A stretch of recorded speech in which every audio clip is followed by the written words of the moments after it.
Crew Logbook Entry 24th of January. My dreams are haunted by her figure, swimming through cement stations or like. From the edge of my side as my memory recounts moments of a past that feels lifetimes ago. I found refuge in the academy of a surface to water station Kleingrad before radiation made it inhospitable. But even there, she stalks me. I recall none of her faces. Professor is just that. Professor. Mother is mother. Father is father. Friend is friend. Names make things tangible, and it hurts more when they're gone. You make a new friend, now they are friend. You meet a new professor, now they are professor. You meet Yolanka, she was Yolanka. The tender touch of her head against my cheek and then a slap. It always continues with a slap. The monster she saw me when she learned what I was spending my time studying. Xenomarine biology isn't quite what it's shaped up to be in her mind, and it's an extracurricular course in a military program. She thought I'd be pampering fish and treating some lost wannabe dolphin for boo-boos. Frankly, I never corrected Yolanka. I liked the way she looked at me, the way she thought differently of me. Blatantly to her I was an admiral or Lord Captain, but I am Lord Captain. I wade through memories in my dream, a foreigner in a land I once called home but no longer recognize, what feels like centuries later. Never let go. This is something, though, I must let go. Yolanka, if she was still alive, would not even wish to breathe the same air as I did. Foolish idealist she was. It was a nice play pretending to be something I was not, for a while I believed it. Couldn't hide my nature forever from her. I was proud of what I was doing and researching. I grew tired of the lies. I looked at her face one last time as the other me devoured her like the Charybdis that swallowed me the other day. I sprung awake, phantom pain lingering in my right arm. Checking the automated lighting, it was still the middle of the night, but I could find no rest. It's been weeks since I dreamed of my days at the academy, and I preferred if these memories remained lost to me. Then again, the concept of weeks has become strange.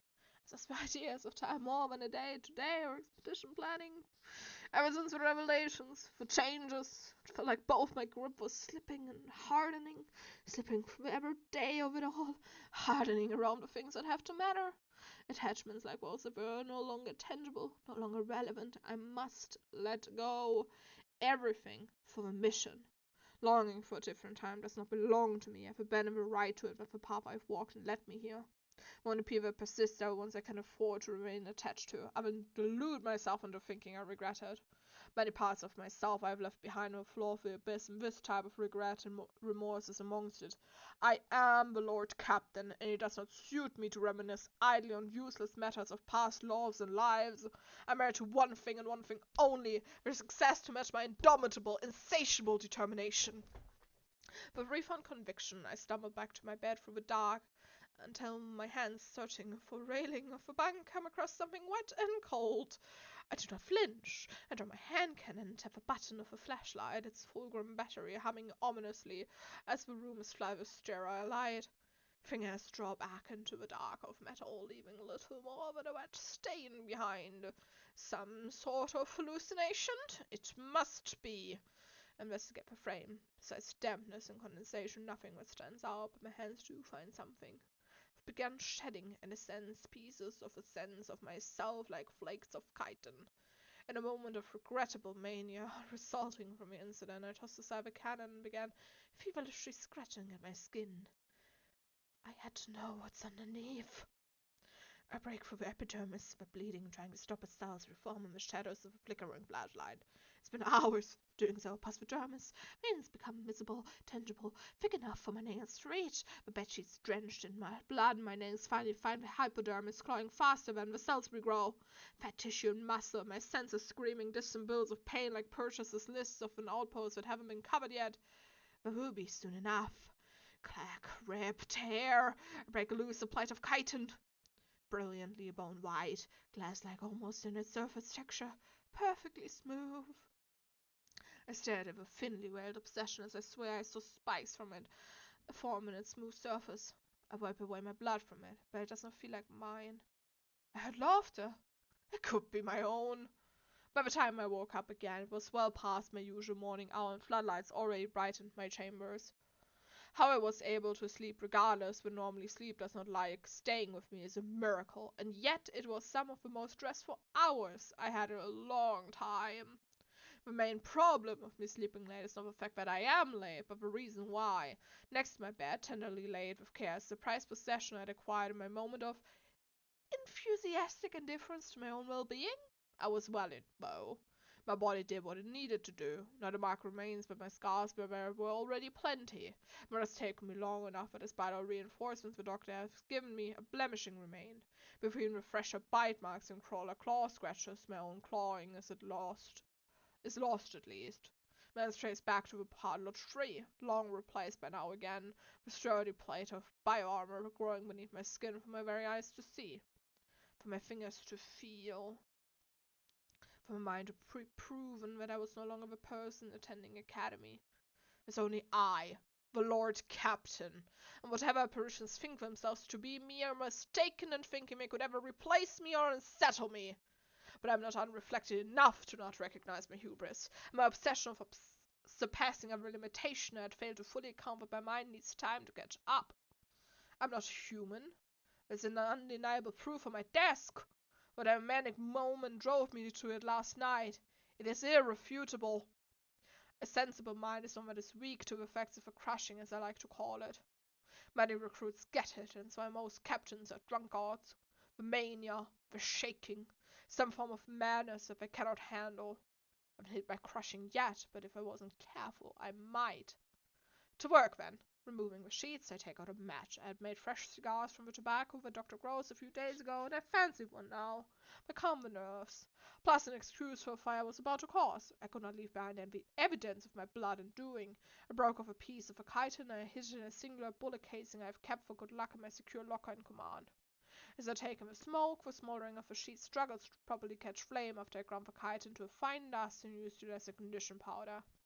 Fine then, I thought to myself, the mutated pomegranates will see to it. Making my rounds, I have the neatly packed, slightly singed, blood-stained sheets behind the pots well out of sight. By my calculation, we would have at least one fire before anyone should discover them. Thankfully, I ran into no one during all of it. While my memory in a certain aspect was spotty, I was always good at learning other people's routine for maximized information gain. It is useful to know when a commander is where and in what disposition they are most likely to find themselves in if you require approval for an especially outrageous matter. I could have had a life like that. But the idea of me being a pencil pusher is as preposterous as an attempt of what's left of my conscience to trying teaching me a lesson. Embarrassing, really. But that will be the end of it. There's nothing to be learned here except that I was right. That the doctor was right. We must and we have pushed well past human limitations. We're beyond human for the sake of humanity. But we are not beyond paperwork, and I'm already behind it.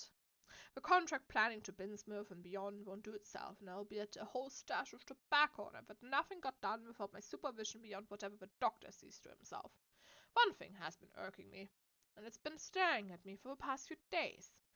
It never got me to pay attention to it. I dismissed it in a sense as tricks of the mind. But the good doctor did to help me keep up in conversation with him.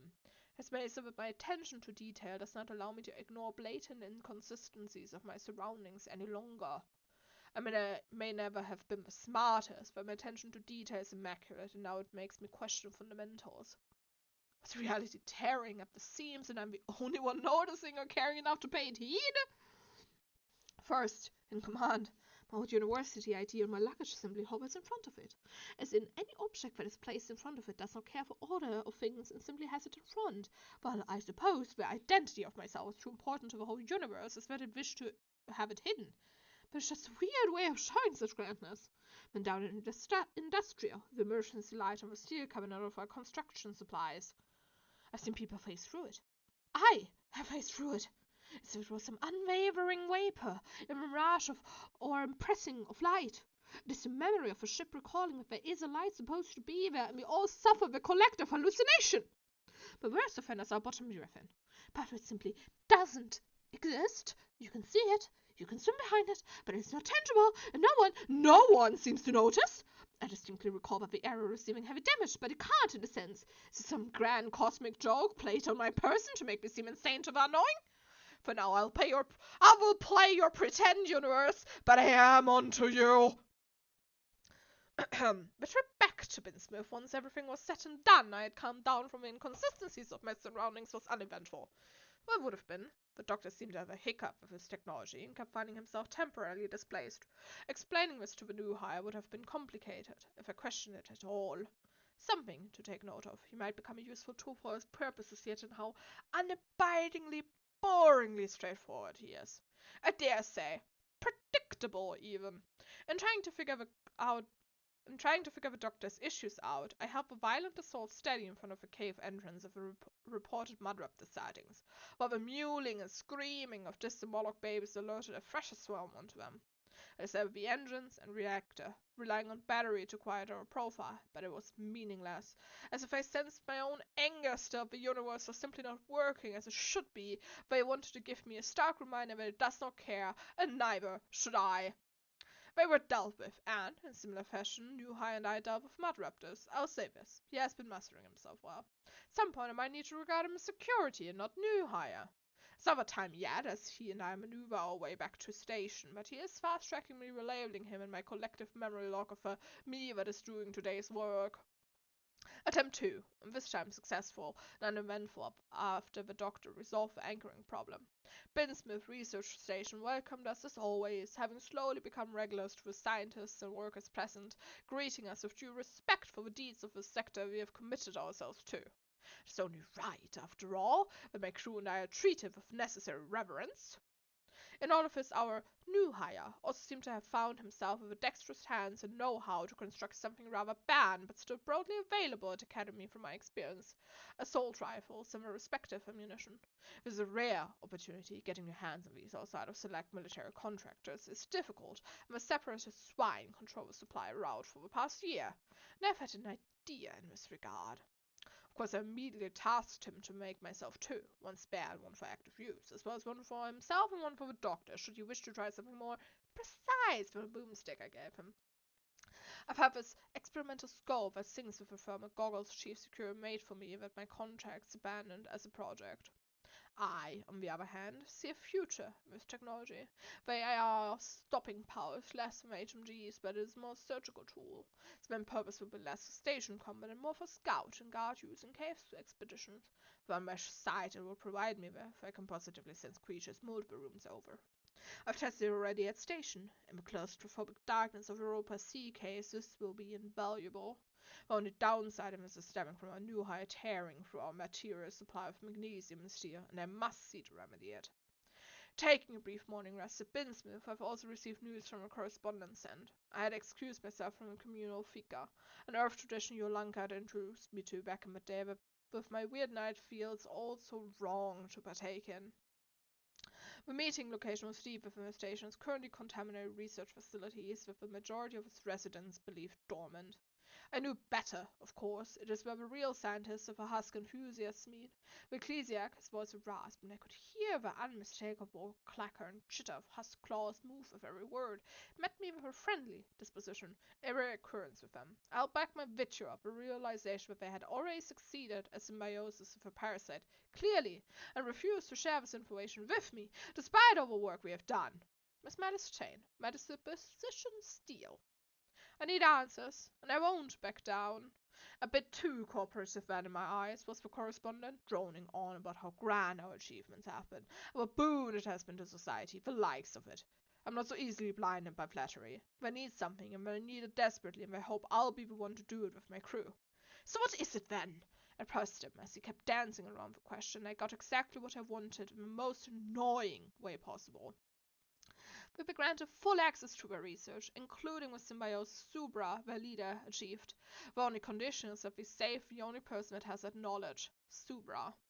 I've seen the news in passing that he was on the run from both the coalition and separatists due to the actions of over-enthusiastic, badly vetted new members of the cult, since he failed to keep a grasp on his own the coalition's less than enthusiastic uptake on his radical research. The need to mount an urgent, desperate rescue mission. The problem: they don't even know where it's currently being held nor by whom. As per the ecclesiarch, a high-profile member of theirs was held for a ransom at Anna Station, supposedly alongside him and some coalition faces. The name rang a bell, but I couldn't find it anywhere near the Great Sea. I studied routes, the contract slunk away. Good on him, because I would have not been able to temper my rage in the moment I realized where our station was. The respective locations at the start of the Photic Plateau, a good 15-kilometer trip that takes us through multiple stations and an utter backtrack from our mission to reach the Eye. The Doctor has made clear several times how necessary it is to achieve this additional symbiotic ascension. The benefits of it are undeniable, but this much backtrack?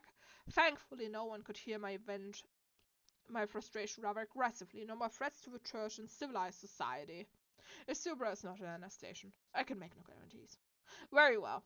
The fastest route would take us from Binsmouth back to Hector, from Hector to Kaimi, where we would cross the border back to the Photic Plateau and restock at Gegir.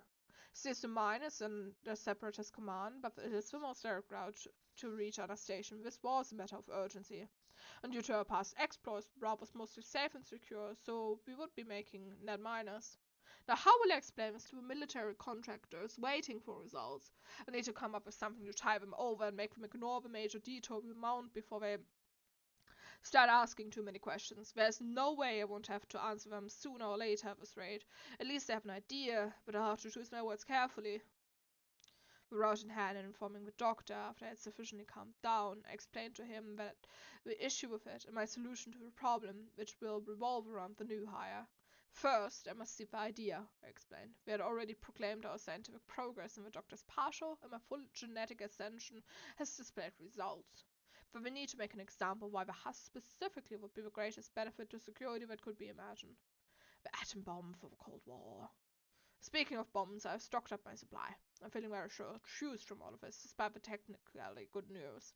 Right, once the idea is planted, it must be cemented. Assault military personnel laying their lives down to test exotic new bioweapons before. Surely it won't be hard to convince a loyalist like him to become our pet test project. We can excuse this detour as a testing run of Huskified personnel by means the military can control. Not only will it not be questioned, but we might secure necessary funding to not make minus. An inspired ruse, and if it works out, a live test subject for the doctor and I. He certainly didn't expect this proposition, nor the setback, but didn't seem surprised that Super had succeeded, but we did not. Something about lining up with timeline. Doctor knows best in this regard. Now, the work was on me. And I was the voice of the expedition and its grand leader, the Lord Captain, not just for my expertise in warfare and delving seas, it is also my talent with people. As we set out, as per usual on the way to Hector, we came under fire by a large group of spinelings. I immediately began with the first part of the ruse, to see the idea of inferiority into the security. Yes, he is security now. He surprisingly earned it, and his eagerness to follow orders put him in my eyes above the chief. It is useful to not upset hierarchy, but to have the people beneath the problem side with you. I digress. Just armed with my hand cannons as we plummeted, I fired outside of the ship in tandem with a manned chain gun and rail cannon. A whole 9 spinelings taken down from the airlock with nothing more than my grit, superhuman reflexes, and my trusty hand cannons. I made sure he was aware. I could positively witness the disbelief in his eyes as he also saw the puncture wounds I suffered here right in front of him. I waved it off as nothing. I mentioned how it is a simple procedure he could be granted as well if he performs. For now, he's still holding on to the belief of humanity. But if I humanize what I am, if I lower his inhibitions, the final piece was a risk I discussed with the doctor beforehand. I knew I could rout us through Infested Crawler territory, and so I did. The large swarm immediately started boarding us, and, security trying to deal with it on its own, struggled until I heroically stepped in. In tandem, we dispatched the rest, but not without me once again showing a controlled amount of struggle. Played, of course, and a reliance on the enhancements, only to then point out why these crawlers were so much more dangerous. I made him stare down into what remains of the face of one of these disgusting critters, for him to notice the delicate mandibles of the Salix. The changes to the physiology of a crawler was able to sustain itself in these depths and its reinforced limbs by the increased metabolism caused by the parasite. With an often remark of, we could harvest this right now, he finally turned and asked me how, with an interested fervor. Hours of priming led to this moment. He was coming to us, willingly, to have his lingering humanity and inhibitions removed and be made a full tool under mine and the doctor's thumb. Something he was obviously not aware of, but I had carefully planned and manipulated him into posing the question himself. First, of course, I can't enthusiastically agree with it. I pondered a sufficient amount of time and called for the doctor as discussed. Who, I asked if we could afford to, yada yada Of course we can. We have planned this for the chief, but frankly this is a better test subject. The doctor, to keep with the rules, gives him the choice of what else he would like spliced. We can't make half measures if we want to succeed, and if I want to keep us in the good graces of our military benefactors. With us anchoring at Binsmouth again, we were at the right place at the right time. The execution of this plan wasn't lacking, but one rogue element I couldn't account for. Without the doctor has instructed Gloucester over more like a matriarch, Security's ears perked up at the prospect of becoming an invincible meat shield. If I could trust him, I would have had no objections, but trust is not something I afford anyone but the doctor, now a lovely chief engineer who has been with me since the first days about the dugong I left the academy with. No, for all intents and purposes, Security was a stranger still. But an invincible meat shield? I can work with that. Careful words direct him away from a pairing I had also reserved for a good doctor to finish his genetic enhancement with something else. Mollusk.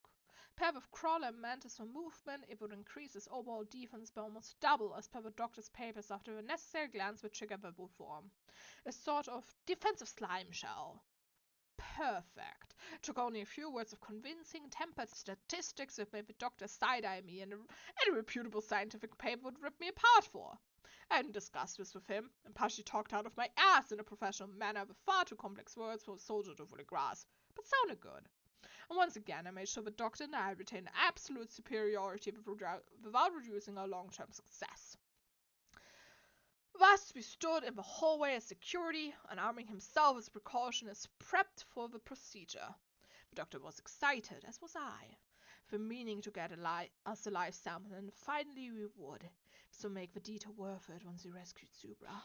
First, the genes were administered. I tasked the doctor with upping the painkiller dosage so that Security wouldn't writhe in pain from both this and the husk taking over his body. He must be sufficiently sedated, and it's too late for him to object, protest, or to try to take extreme measures. And of course, we have been stocking up. For him, it was painless. When the doctor administered the first dose of eggs into his bloodstream, upon the suggestion, he held onto his oxygen tank. Should he let go? Should he drop it? He wanted us to execute him. What a wasteful notion! But another clear sign of loyalty in putting rank above his own livelihood. A good sign. The doctor and I, eager anticipation, waited. By 2 minutes, the first physical signs were noticeable of a calyx infection. The Security was probably still talking to us. He could muster a rasp when a fever broke out on his brow. His already glassy eyes lost focus, and a light swelling around the vocal cords. I smiled as I watched his sedated mind, unable to comprehend what was transpiring. Mandibles and claws burst out of his jawline, and another 30 seconds later, a clicker and clacking, a silencing of his lab lamp. The doctor and I exchanged a look. He was in the ropes, I not so much, to test if there would be hostility, so if he recognized his superiors once all is said and done. By now a large amount of his body was in control of the parasite. This is the kind of ascension me and the doctor strive for. Security is now walking the fine edge of near succumbing. And once the sedation wore off and the horror became clear in his eyes, he was unable to scream. We congratulated him. I played up the part of a proud superior, and the soldier will be receiving many medals in the near future. Something I had planned in advance. With my official military rank as admiral, I could bestow frivolous medals for random achievements, a useful political tool. What he wasn't aware of was that his survival and his personhood was now entirely in mine and the doctor's hands. And easy it was. Tests then, one after the other. Speed, as expected, falls within parameters. Initial testing of mollusk glands, single HMG round did not trigger it. I had the inspired idea of trying something more dangerous, to prove a point, really, and fire the hand cannon at his foot. A mercy, compared to my own tests. Immediately the secretions could be noted. Success. And lastly, regeneration. Turns out a flawed ascension language does not provide the regeneration you'd expect. He must wear the lining of rows that stimulate the parasite even in a not fully converted host body, meaning that we had double life insurance should he ever try to turn against us. A perfect little loyal soldier boy, and he seemed content as I shoved him out of the airlock and he didn't pop. Now, using writing methods, he droned on about how good this is and how useful for security. I know! Hence my annoyance at his superior in command for refusing me and the doctor. But here I did not make an over-eager mistake. He had succeeded in my manipulations.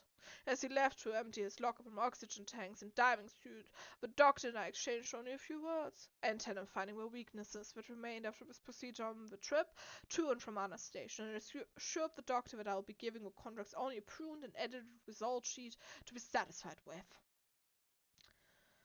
With his success out of the way, and as pressed for time to rescue Subra, the doctor would be joining us after finishing up documenting test results. Thus, the trip to Hector Mining and Kaimi was one that security and I would master alone. A ridiculous proposition, and a plan for the ship supposed to be under crew with only 3 people aboard. 2 would be suicide for any normal crew, but between me and security there was nothing normal to stand in the way of success. It would have had been an uneventful transport of chemicals after dealing with Hector's ever-present spinning problems.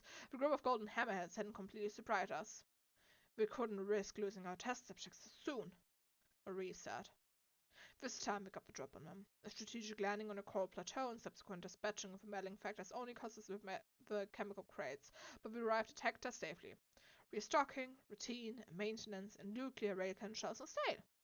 How could a woman say no to such a bargain?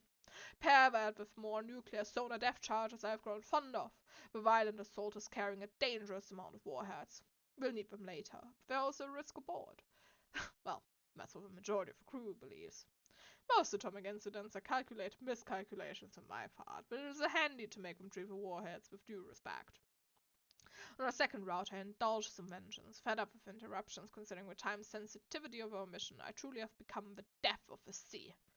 An entire spiraling swarm, large enough in number to cause us potential problems, crash into the abyss.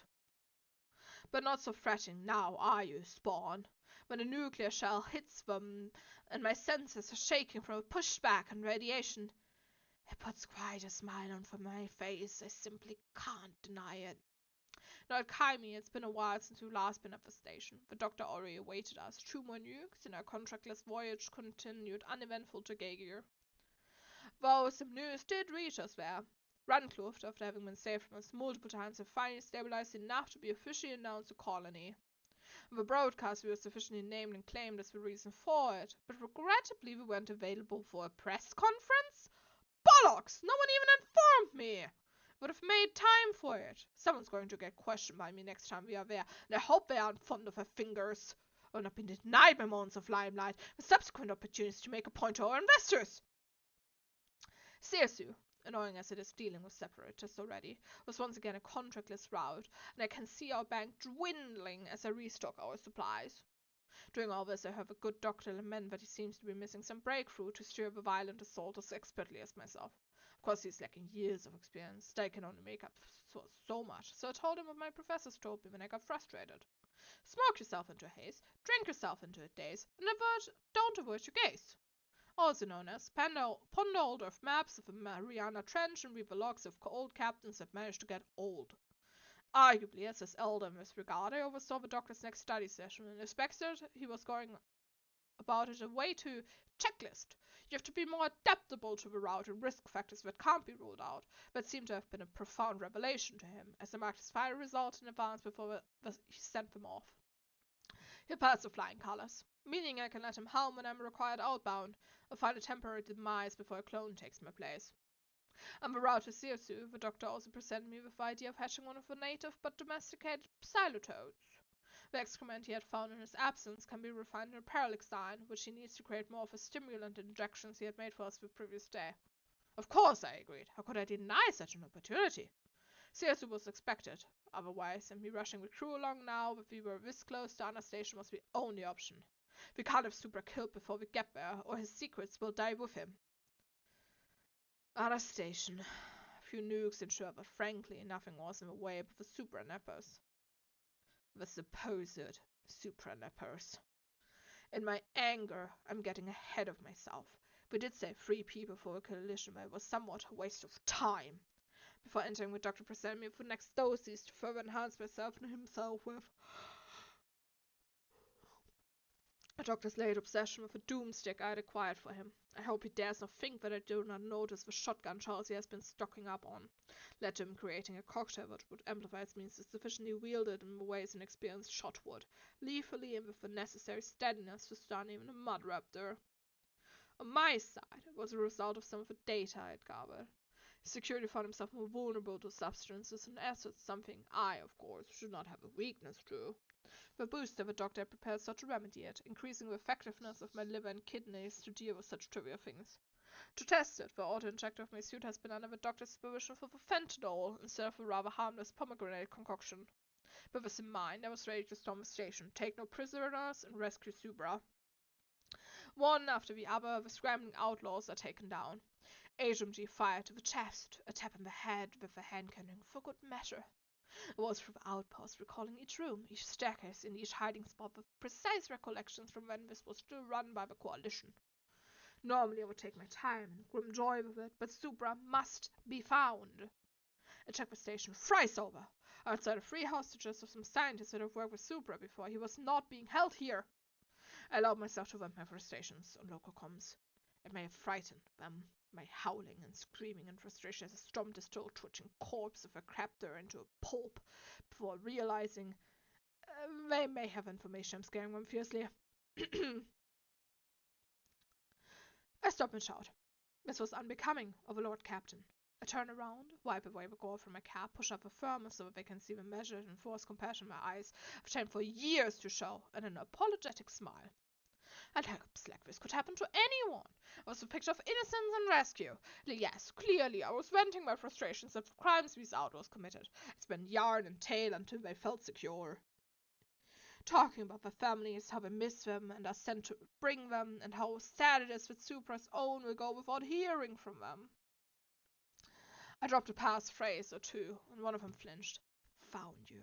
I thought to myself in that moment, and while the doctor escorted them back, raising an eyebrow at the mess and how surprisingly calm people were despite of it, I just gave him a grin and smile and took the last one to have a little one-on-one chat. Torture is no way to receive information, and this man was aware that his life was in my hands. I needed answers, and the outlaws can't give them to me anymore, and he clearly knows something. You see, I can be quite persuasive, even if I'm out of patience, unwilling to tolerate any more delays, and utterly livid. But my face is a trained set of muscles, and my mind runs cool while thoughts of indiscriminate violence bubble up like a sweet nectar waiting to be imbibed into my surroundings. Alas, now is not the time for primal urges of carnage. Turns out we were separated from Subra. He had overheard them talk about some large operation we wanted the man to conduct near the eye of Europa. Following these claws, I found receipts of this and the leaders of this location. I meant to buy the rest of them time by deceiving the court and sending them on a detour. No name, but a rough estimate of the location. Searching my maps, nowhere near the plateau or the Great Sea.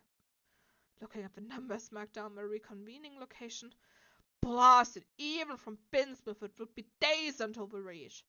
But at least I seem to have found a purpose for Subra, and the man surely won't be dumb enough to not buy himself time for rescue. Time is still of the essence, but he isn't at threat of execution as the court initially believed. Informing the doctor of my findings, bringing the hostages to CSU was uneventful, and there we finally got some contract work again. Routine for us, gunned and armed for the Great Sea as we are, but for the local patrols it had proven to be a challenge. Mud raptors, of course, these people haven't encountered Thrashers yet. I laughed when we agreed to dispatch them. The station overseer just looked at me with concern. Let him.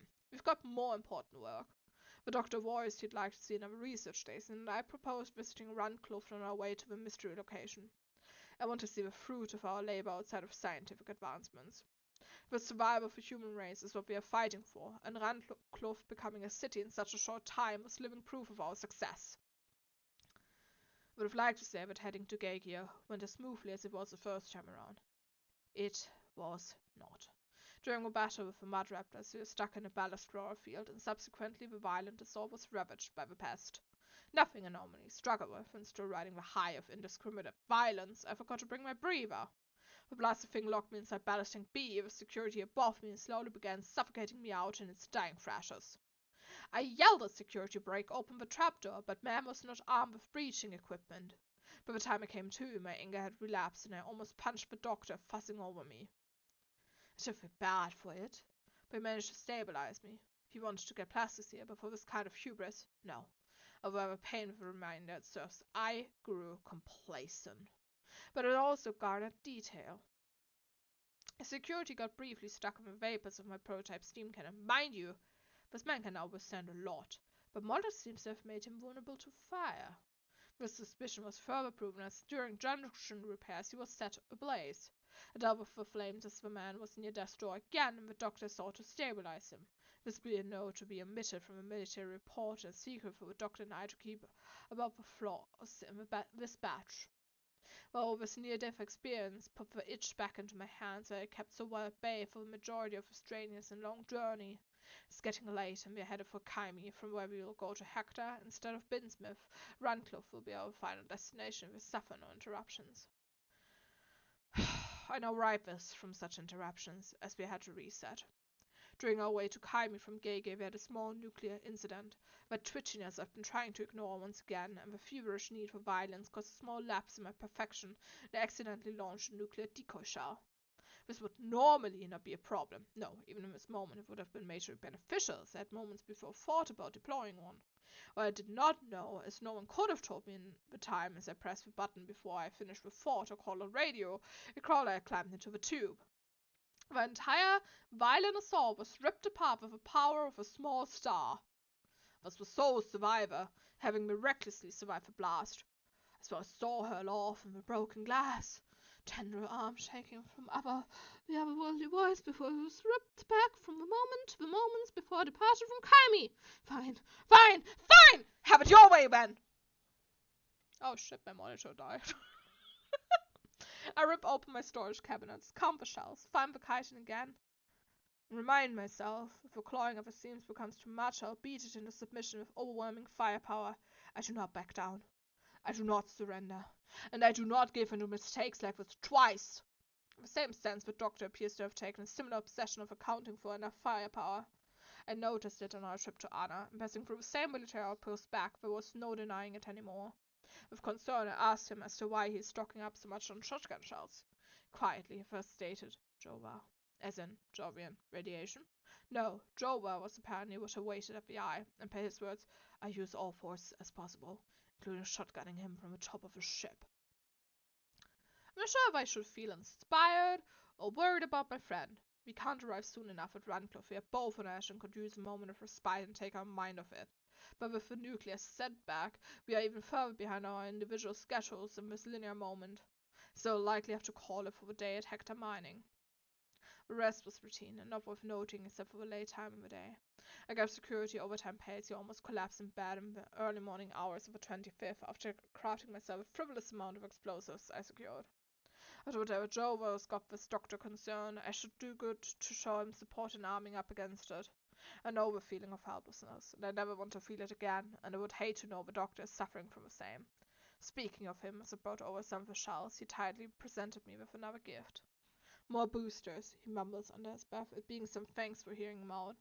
I just give him a smile. Words won't do good here, nor do I think I could make them be as genuine as the hand placed on his shoulder and the drink I handed him. It'll be okay, I told him. Together, we'll see this through. The incident with the ballast throw reminded him clearly of my still persistent issue of being frankly mortal to a degree, and worried that the next time he wasn't in time, he prepared means for both of us to not suffer the usual problems of lack of oxygen as fast as my body has shut down and drifts off towards death. I need to reinforce in him somehow the confidence that I will not repeat whatever happened with his last crew. I hate to see him, this for his standards, worried. Mind you, to anyone he would still seem calm, collected, and calculated as always, but like to think I know him better than that by now. Considering his second dose was to prove his burn resistance due to the constant fires his pet projects caused, maybe my worry was a bit ill-placed. He explained it with a laugh, and he even cracked a joke. That was even more worrying. I insisted again before taking my second dose that he and I will take some time off once reaching Runcliffe and I will not be hearing at all. So inject the doses, the doctor apologizes. Apparently this would be a bit more painful. Apparently, I haven't caught up enough to his intellectual level yet in his eyes, as the splitting migraine informed me that he was messing with my brain again. I was hoping it was a solution to my outburst. Well, in a sense, maybe it is his way of trying to help with it. But he forced the growth of more neural pathways in my cortex and frontal lobe. I find it easier to calculate the trajectory and precise blood ratio of depth charges, he pointed out apologetically, as complained about the unabiding pain. Besides, you did want every edge over the rest of the crew, he continued. I know he's right, but damn it, this did not help my overall mood. With gritted teeth, I thanked him, and I noted his concern. No, this anger wasn't directed at him. I apologized and I meant it. The good doctor was right, and of course he was, and I should be grateful. He waved it off as no harm done. Still, it is unbecoming of me to treat the doctor with anything.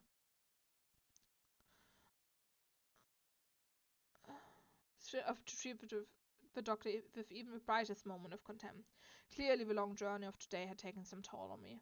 With that, I excused myself and retired. The daylight routine of the ship had already started kicking in as I set the wires, counted the bells, and let myself to rest the day with a mind full of screaming and violence, and moments playing out in fractured, indecipherable incidents of pressure, fear, violence, and loss of control. Between it all, the gnashing of my teeth as I resist the urge to tear into the metal surroundings. I will not falter. I will not give in, and I will bite down the bile forming inside me to see to an armed morning stroll for Hector. Hector is useful. Hector is needed. Is our copper supplier. Will not bode well to my image or that of the expedition. I think I'll deviate from the mud after dispatching tomorrow and see if I can break out the routine with some sub-to-sub warfare. Perhaps there's a contract up. With musing sleep finally laid claim to me. At the distant sound of my mental sirens trying to convince me I have gone insane. I beg to differ.